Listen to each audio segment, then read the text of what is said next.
I think that people need to know that there are children who are starving in detention centers that our tax dollars are paying for. And I think that people need to know that sports are a distraction. My name is Kevin Ortega-Rojas, and I get the news out to people, which is that's what I do for a living right now. You're a news influencer in a way. I don't know if you like that term or anybody likes that term, but I hate it.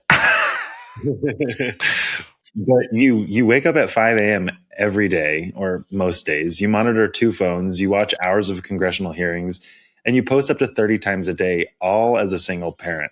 What are the stories you're trying to cover, and who do you think your audience is? I think that when I started doing this, it was to share the stories that I thought were most impactful and the ones that mattered to me most personally. So those are typically stories about immigrants. Those are typically stories about the Latino community, about the Black community, about queer people and trans people. Those are all of the places and spaces that I take up in my life. And so those are stories that I think are really important. And they also all happen to be a type of story that is usually underreported. So when I started making stuff online and trying to explain the news to people, it was because I wanted more attention on the things that I thought were important. Recently, your coverage of Delaney Hall seems to have been like your most urgent reporting, your most on the ground reporting. Tell us the story about Delaney Hall. Like, what happened step by step? So I'll take you back pretty far. So Delaney Hall opened in 2009, and it was originally a correctional facility. Then it was a juvenile detention center. And then under Obama, it became an immigration detention facility. And they housed they housed people there for over a decade. And it wasn't until the Biden administration came in and they stopped holding families there. Then Biden's administration shut the facility down altogether in 2024. So the facility shut down in 2024, and then Trump came into office, and in May of 2025, it was one of the first facilities that they reopened as part of their big, mass deportation plan that had to do with holding as many people as possible. And the issue comes with, having to ask, well, why did the Biden administration shut it down? Because it's not like Biden was a particularly, like a lot of these elected officials are not particularly different when it comes to immigration. It was just an honest assessment of this facility is old and it is falling apart and it's uninhabitable and human beings shouldn't be held here. And so that is why the facility shut down. But when they reopened the facility, it already started making headlines as soon as people were held there, because they opened without getting any inspections done. They opened without any coding. And so locally, it was a big issue. And a lot of people may remember that Newark Mayor Ras Baraka last spring was arrested outside Delaney Hall. And the reason why he was arrested is because he had been challenging the opening of this facility, the reopening of this facility now as mayor, and saying, as mayor, I know that you don't have the proper authorization. You don't have the coding. You don't have the permitting to hold people here. And so Ras Baraka went there when members of Congress, MacGyver, Bonnie Watson Coleman, and Rob Menendez were conducting an oversight visit. It was one of the first oversight visits of the facility. And he had scheduled a press conference with those members of Congress outside of Delaney Hall. When the members of Congress were inside for a scheduled oversight visit, because at the time, Kristi Noem was DHS secretary, and you had to make an appointment to conduct an oversight visit. You had to let them know at least a week in advance that you were coming. So those members of Congress, everyone knew that they were coming. They were already inside waiting for their tour to start while Mayor Ras Baraka was outside the facility. He spoke to one of the guards who told him to come and talk to him about why he was there. Baraka explained, I'm not going inside. I'm here for a press conference. I'm waiting for the, federal delegation to come out. And while he was there, he was behind the gate, so he was technically on the property. He walked off, and in the meantime, there was all of this chaos because he was trying to get the facility shut down. They were trying to make an example out of him. And so one of the folks in charge said he stepped onto the facility. He shouldn't have. Go and arrest him. So then ICE agents go out of the gate. Now they're off the property. Baraka is also off the property, but they detain him because he trespassed. There's a big scuffle. They start pushing members of Congress. Then in all of this, Rep. LaMonica MacGyver, she's accused of body slamming an ICE Right. agent to the ground, which never happened. A lot of us were there to watch this. Anyway, that is the first big moment of Delaney Hall under the Trump administration. And so people have been held there. And ever since then, there have been protesters and organizers who have been outside, who have been trying to help the families of those who are being detained in there, who, provide services to them. They're very strict. Delaney Hall is a for-profit private prison, essentially, that's run by the GEO Group. And they try to make it as hard as possible for people to see their loved ones. They are very restrictive as to like what people can wear, what you can have on, including children. And so local organizers built this tent outside that the county gave them, and they call it the Radical Hospitality Tent, and they accept donations. And when families are getting ready to go inside, they look at them and they say, hey, those shoes are wrong. We have shoes in your size. Borrow these to go inside, because once you're turned away, you're not allowed back in. When did they start that? When did those tents go up, and like when did these families sort of gather? January of this year. Yeah. And why do you think that they were doing that then? What was going on at that time? It was just a lot of families complaining, because there had been organizers outside on the ground protesting and saying that this place needed to be shut down, because there were complaints about the conditions of the facility for a long time. And so there were always people there. And I think over time, the organizers who were there for a while just kept hearing the same complaints from families, and they tried to do something about it. So it started with a small tent, and then they asked the county executive to help them. And so they got, some support from the county. And so January, the first letter was smuggled out. It's a letter that was signed by 22 detainees, detailing the experiences that they were having, which is like a lack of medical care, abuse, threats of deportation. There were folks in there with, there was a blind man, a man living with HIV with no access to medication, a man with cancer, a person who had recently had a transplant. All these folks who were saying, we're not getting the medical attention that we need. And nothing really came from that. And then a second letter came out in February. Again, the same, just more people signing on to it, letting their stories be told. And then in May, there was a letter that was signed by over 300 detainees with all of their names, as well as their A numbers, which is their identification. So all of them signed the letter and detailed what it was that they were experiencing. There were accusations of abuse and all sorts of terrible things in there. And that is when they announced that they were going to go on a hunger strike.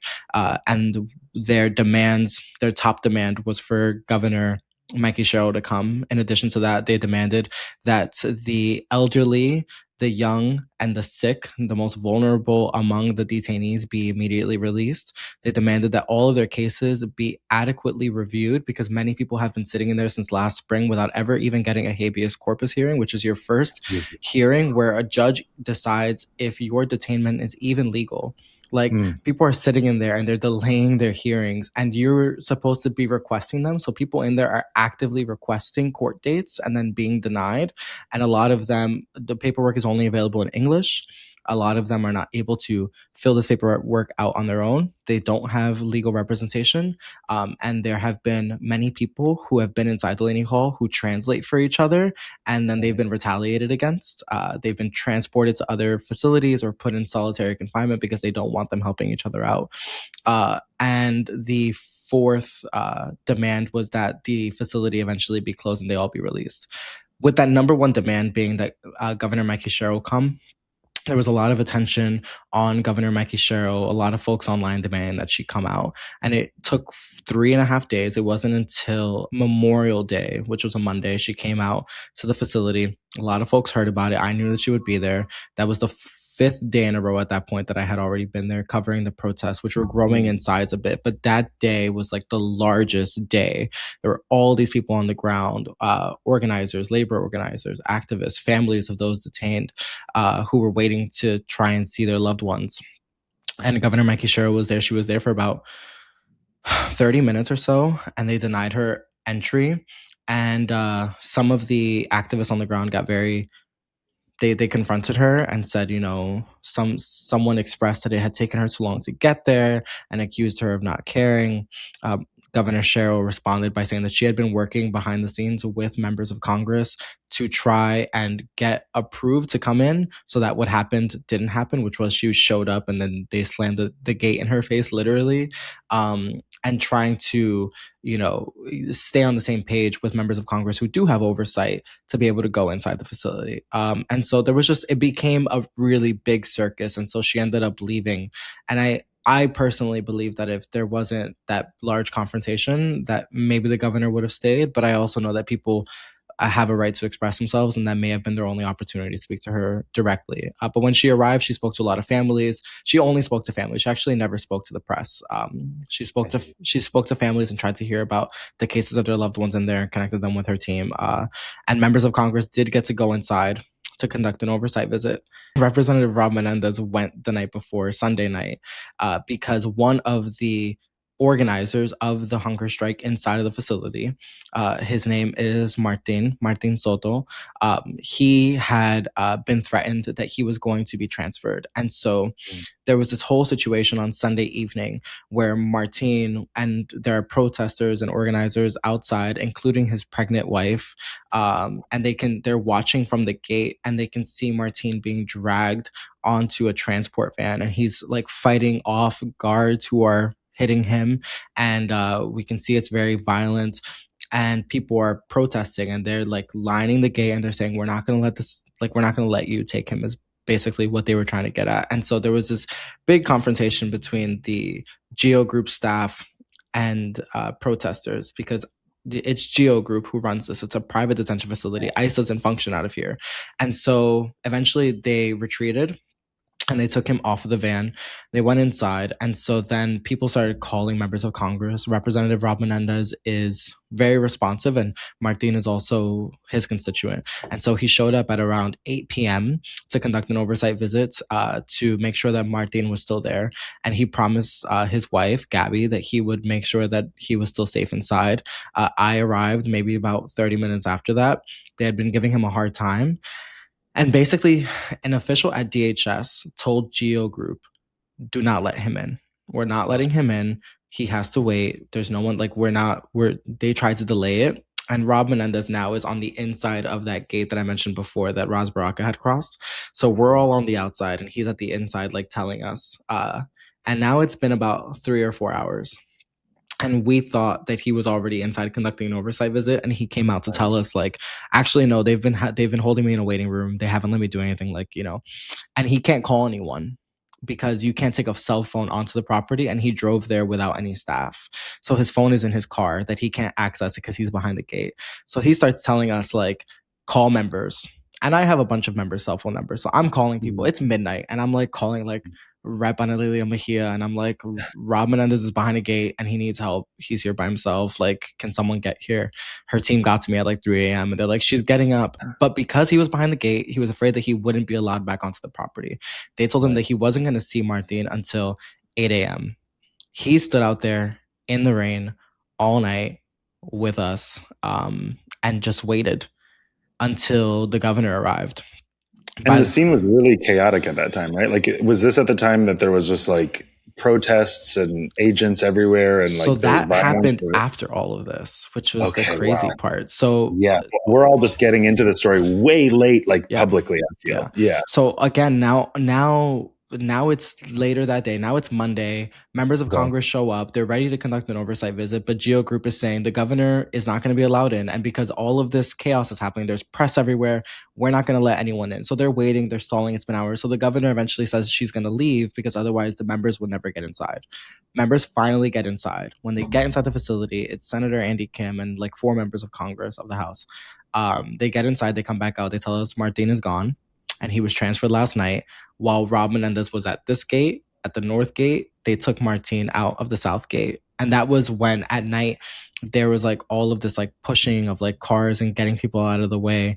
And it turns out that he wasn't one of those cars. So all of that time had been wasted because Martin was actually gone. And it was that afternoon, after Mikey Sherrill left, that ICE agents arrived for the first time at Delaney Hall.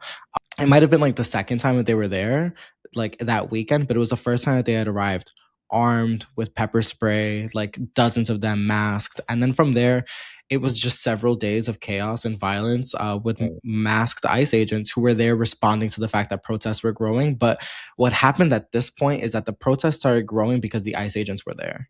Right. So people who were showing up who had never been there before were coming because they wanted to face off against ICE agents that they've never had a chance to see in real life. And so now the protests are becoming this big circus. Like it was just days of that. And what do you think is really important to know about Delaney Hall now? Like, what's the update as we stand on, mid-June? What's going on? I think, well, right now, I would say an important update to know is that the state at some point coordinated with the Trump administration to quash these protests. And that is not what Governor Mikey Sherrill says. And I refuse to back down in fighting the Trump administration. But that is what happened. The New Jersey State Police coordinated with DHS and coordinated with municipal police to get people off the road. And there were days where like you weren't allowed to protest, and it was really crazy. And that is when it became really violent. We were pepper sprayed. I was shot by rubber bullets. Like I was hit with like tear gas canisters. It was really, really violent, and it was the worst it had been once the state stepped in. Like the state was worse than DHS had been. What I think is important for people to know is that worked. Unfortunately, because I was at Delaney Hall last night, and that growing, rising momentum has been quashed. There were less than 10 people there last night. And there were people being transported out. So while I was there were 15 cars in and out of the facility, which usually means people are being moved to an airport and they're going to be quickly deported. And so what's happening at Delaney Hall is still happening. There are not as many people on a hunger strike as there were before because many of them have been transferred or deported. And many who are inside still have given up because they've been losing hope. And I do think that it's important for people to think about what they want the outcome to be, which is what I've asked members of Congress as well as Governor Sherrill, because if they shut Delaney Hall down without getting these people out, they're just going to be moved to another facility and be further away from their families.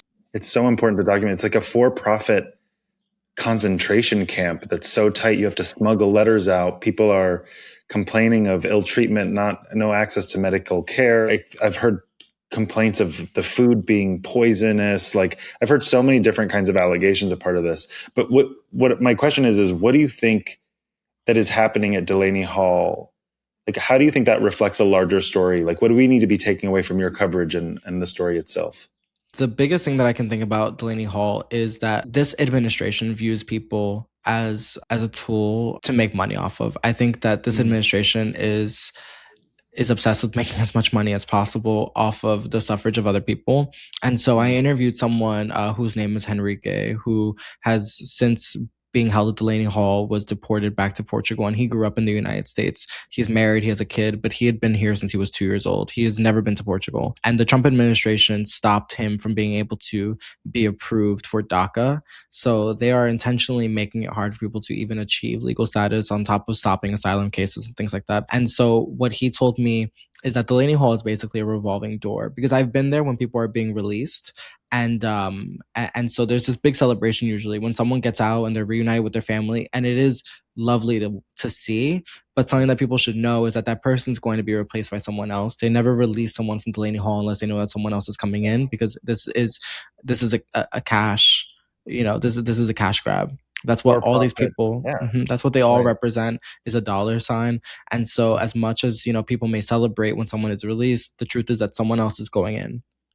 My God, that is such a dark and important way to frame this, because it does really seem like, given all of the corruption, that the one way to frame Trump's administration is a cash grab. But you've been covering ICE raids and detention centers for a while now. What do you think the story about ICE is that we're not really getting? Like, do you glean any patterns between somewhere like Delaney or somewhere like Dilley in Texas, which you've covered, or other parts of the country like Minneapolis? Like, what is the story that we're not getting about ICE that you've been sort of picking up on? I think, again, it's just about the amount of human suffrage that's happening here in the United States that people are unaware of because it's hidden away. And I think that it's very easy in this day and age to scroll past a bunch of headlines where bad things are happening and read words like abuse and neglect and just think like that's really sad. But there are children who are being traumatized, who are being ripped away from their lives. There are children whose parents are currently starving themselves.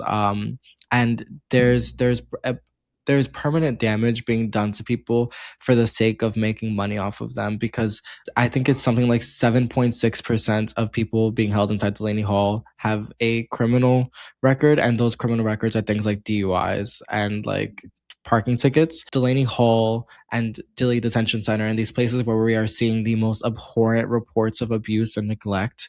No one in those facilities are like violent criminals.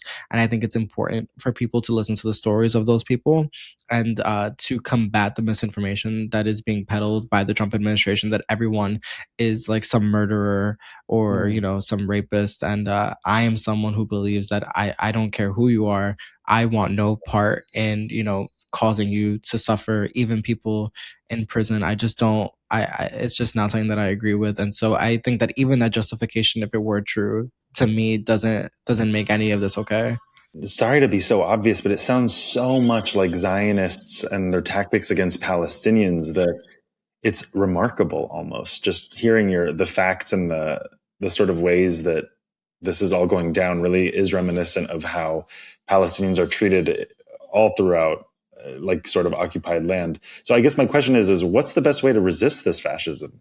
Like, it feels like the apparatuses like ICE have just become so much more poisonous under Trump. Like, what do you think it is that we do? I don't have an answer for that, because we watched yesterday as the U.S. attorney from Minnesota filed charges against 15 people for, you know, exercising their First Amendment rights and for being legal observers of federal agents' activities in Minneapolis and St. Paul. So I think we are actively watching the administration go above and beyond to repress any sort of resistance. And I know that people don't like being told that they need to vote their way out of this, because there's no real path, right? And sometimes it can feel doom and gloom. But I think people really do need to make sure that everyone shows up. And I know electoral politics is something that some people may scoff at and think that it's dumb, but electoral politics is a means to an end. And I think until there is some power that put until there is some power put in the hands of those who see the corruption and the dehumanization for what it is, then nothing is going to change. And I think we're going to suffer even more if people really don't shape up and show up. Yo, boy.